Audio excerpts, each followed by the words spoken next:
Hi, everybody, and welcome back to the Stone Chapel Podcast. I'm David Capes. I've wanted to have Dr. Constantine Campbell on this podcast for some time. He is a fabulous New Testament scholar from Australia, and he's an amazing jazz saxophonist as well. We're going to nerd out a little bit on Greek today. It's a book on Greek verbal aspect. Okay, I've already lost some of you, I'm sure, but stick around. We'll try to make it pay off. The Stone Chapel Podcast is part of the Church Leaders Podcast Network, which is dedicated to resourcing church leaders to help them face the complexities of ministry these days. The Church Leaders Podcast Network supports pastors and ministry leaders by challenging assumptions and by providing insights and offering some practical steps that'll help church leaders navigate a variety of cultures and contexts. You can learn more about it at ChurchLeaders.com/podcast network. Now a word from Ed Stetzer.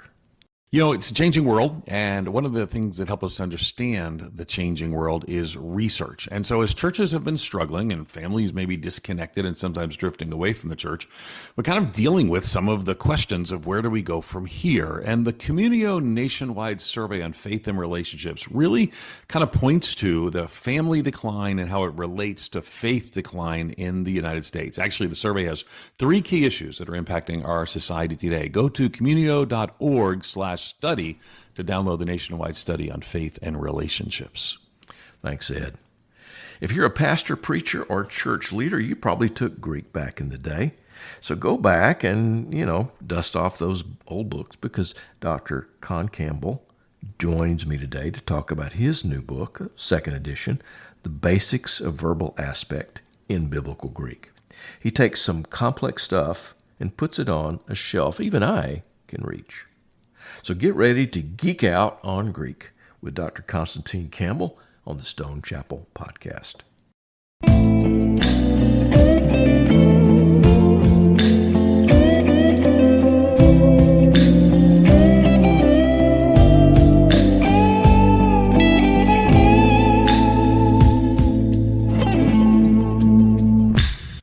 Hi there, my name's Constantine Campbell. I'm a professor and research director at the Sydney College of Divinity in Australia.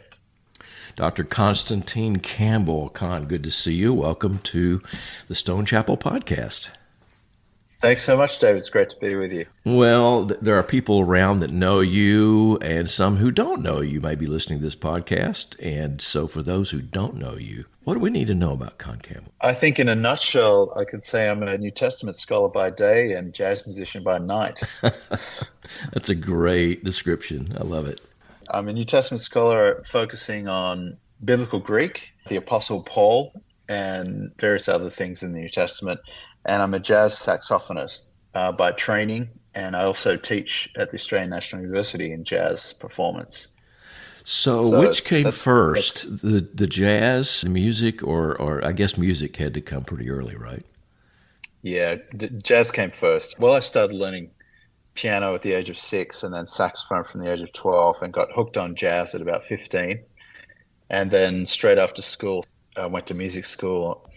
In the course of my music studies, I actually became a Christian. And shortly after music school, I sort of changed direction and went to seminary. But I kept playing all along, kept doing gigs and playing with friends who were professional musicians. And so I always consider myself, an active professional jazz musician, but I just with a day job.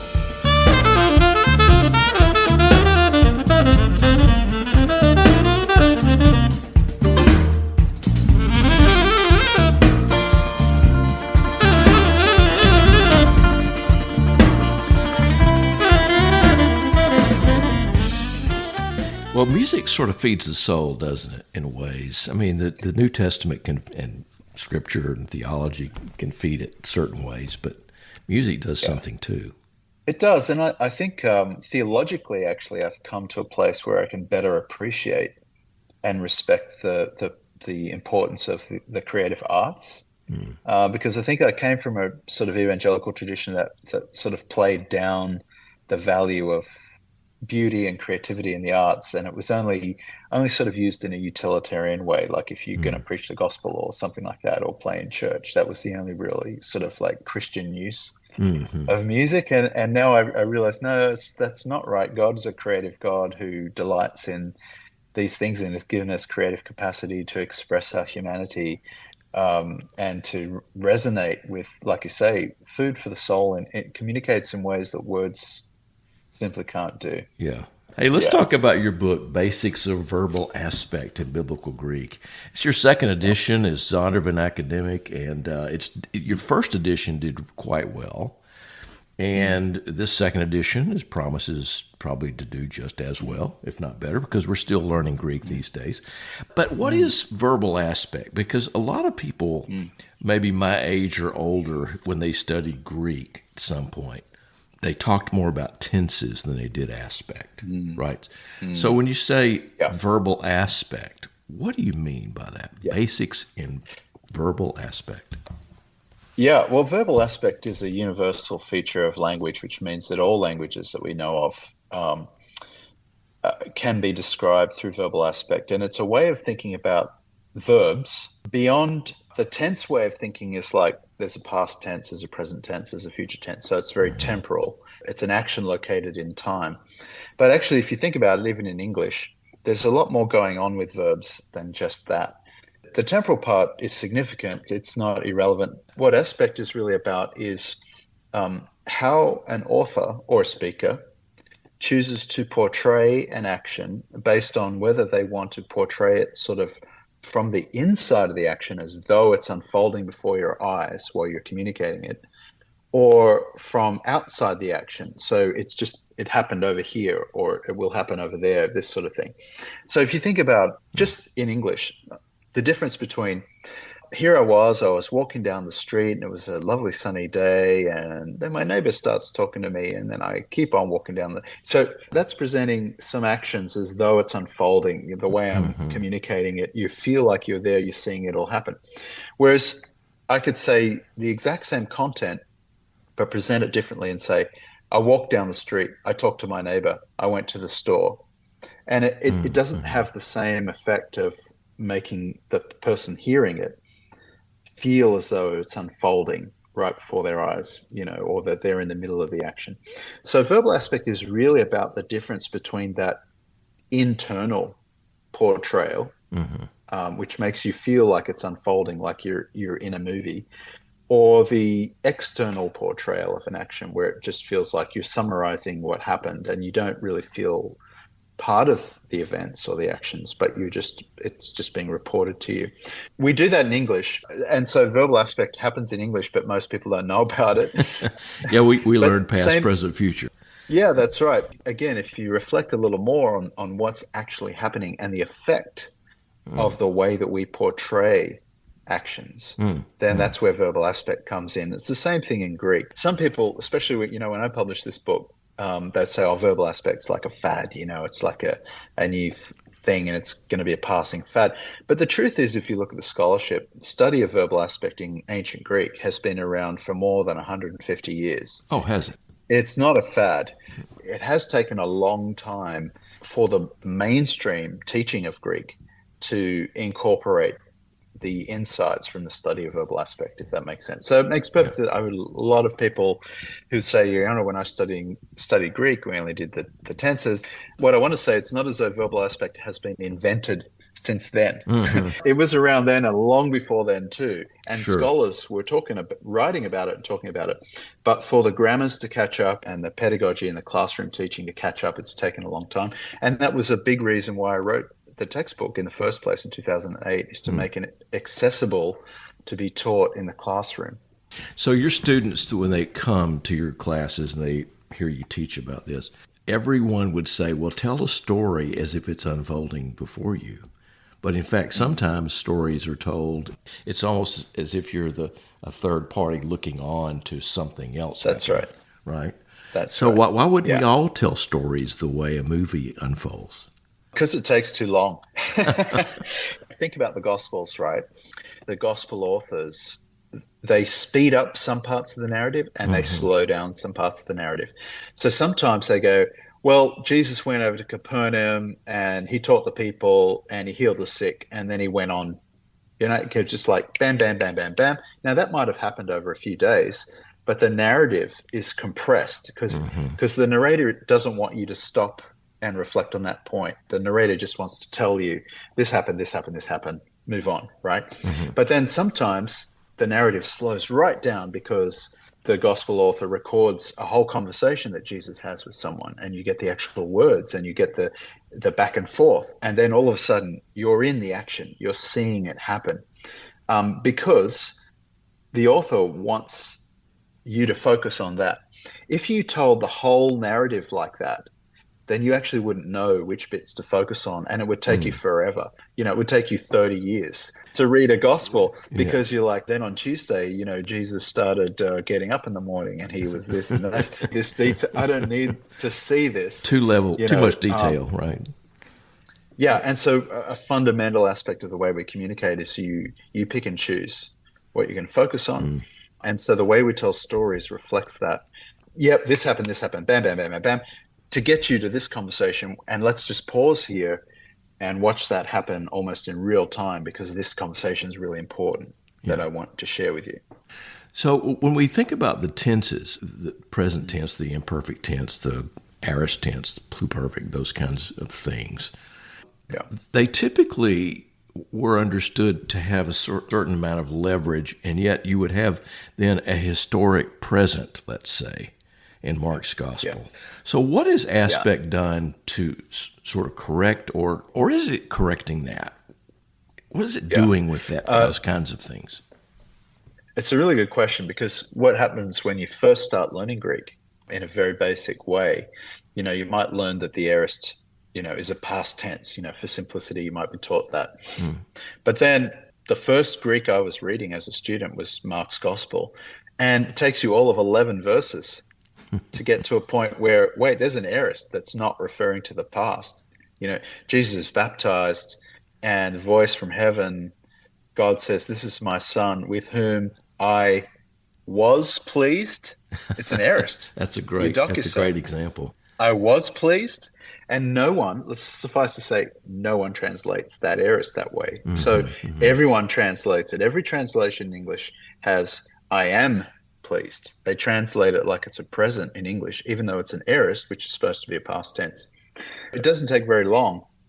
And actually, if you study the New Testament more fully, you see that about 30% of present indicatives don't actually refer to the present.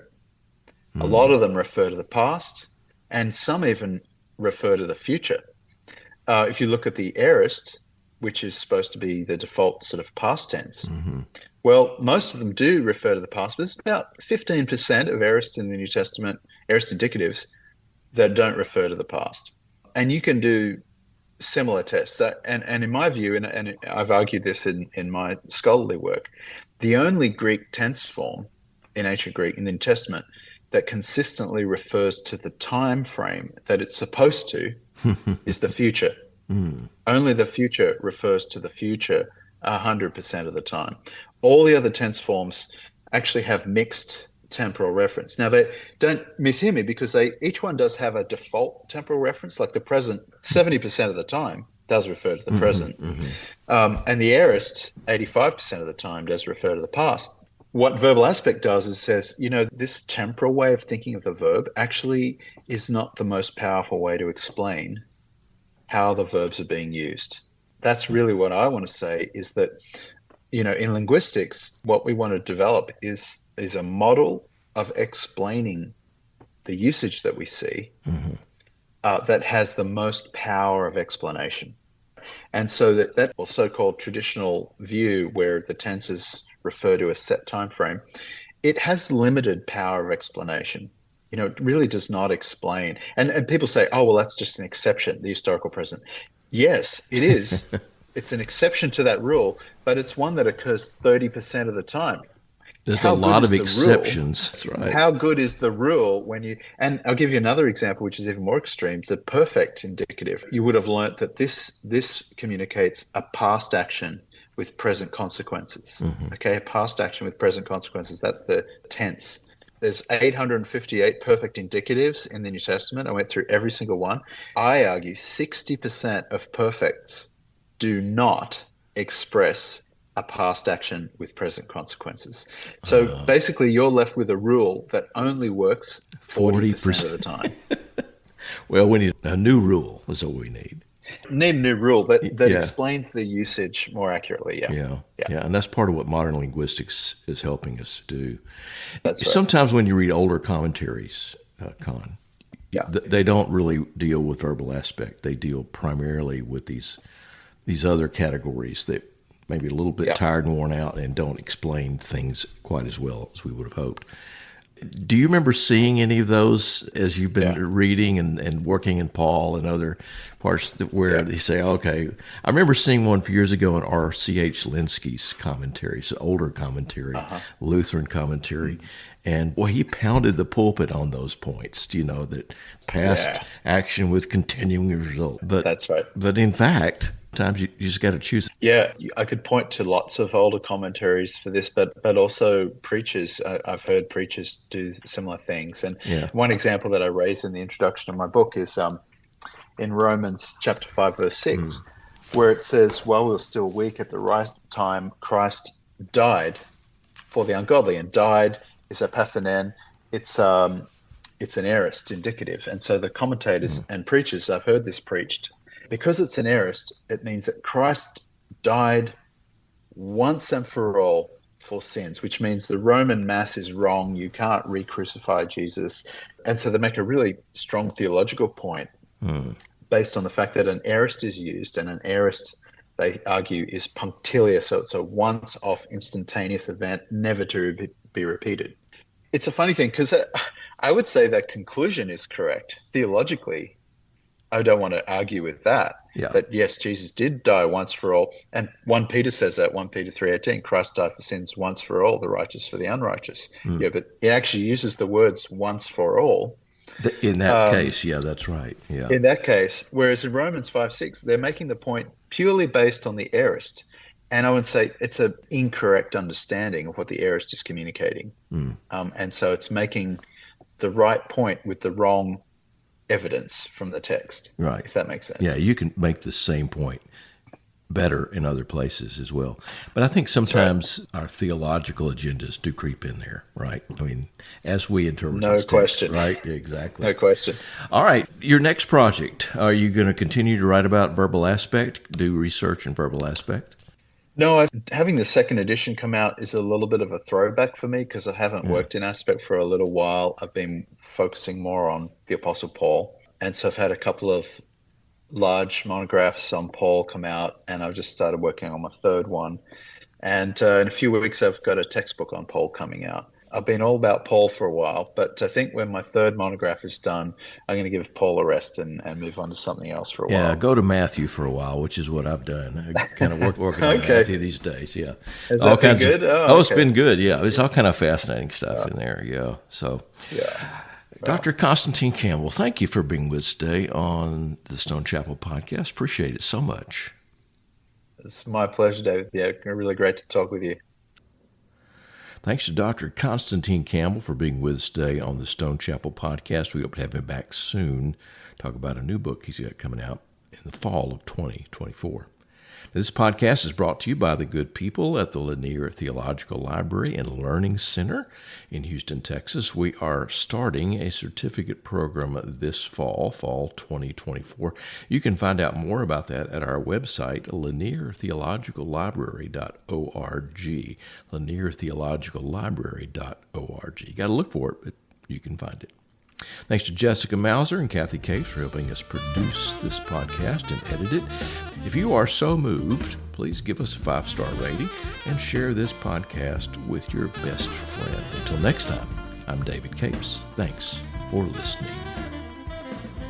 If you listen to the podcast, you know that I love research. I used to lead a research company. So I love when research helps to illustrate a question we have. And one of the questions a lot of people are having is, how do we look to the decline of the family, maybe the relationship around fatherhood and issues of faith and church? Well, again, the Communio nationwide study on faith and relationships actually points to the collapse of marriage, where resident fatherhood fits into that, and how they all point ultimately to a relationship to Christianity and decline in the church. So visit communio.org/study to download Communio's nationwide study on faith and relationships.